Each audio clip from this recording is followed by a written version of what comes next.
بتزوج يعني زواجها مستمر فوق ال 15-20 سنة، فتعرفين بعض الأزواج يصير حياتهم فتور، صح.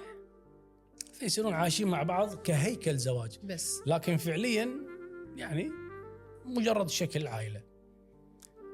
هذه زوجته تعرفت على شخص آخر. زوجته تعرفت على شخص آخر. حلو. ودشت بقصة حب، وتزوجت عليه واحد زواج عرفي. أصح؟ تزوجت على رجلها زواج عرفي واحد ثاني، واستمرت. اي قانون هذا وباي إيه، شرع؟ ما أنا جايك عشان أقول هو المبرر السلوكي اللي بالمقدمة اللي قلت لك إياه، هو سلوك. يا توجهه يا يوجهك، هذا السلوك. أنت شلون وجهت العاطفة؟ قصة جميلة بسمعها أنا. يقول لك حتى الرجال يعني مسكين حاشته حالة نفسية، قام يمشي ويتكلم.